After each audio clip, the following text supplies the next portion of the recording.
The Baptists in the British Isles, Wales in particular, have always insisted that theirs is an unbroken chain of Baptist doctrine tracing back to the apostles of Jesus Christ.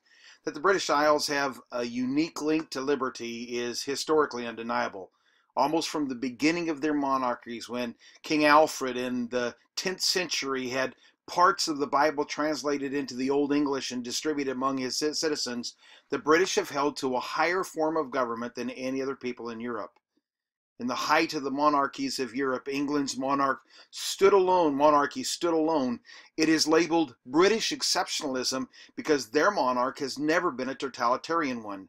They were the envy of the people of Europe, and they were the ire of the monarchs of Europe because it was always understood that the British people, though having a monarch, ruled themselves.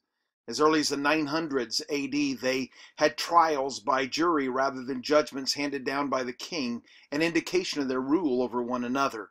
The Magna Carta of 1225 was not so much the beginning of liberty in England as it was a document reinforcing what already existed in England. The people of England were free men, and although it was often challenged and never practiced perfectly, it was always understood that the people of England had the right to rise up and replace their leaders if they did not keep their end of the contract with their citizens.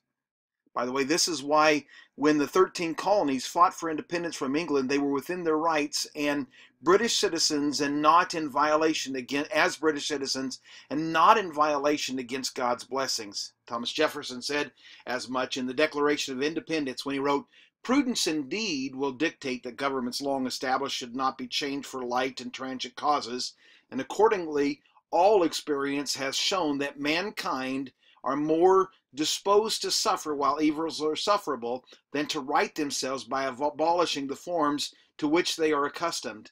But when a long train of abuses and usurpations, pursuing invariably the same object, evinces a design to reduce them under absolute despotism, it is their right, it is their duty to throw off such government and to provide new guards for their security."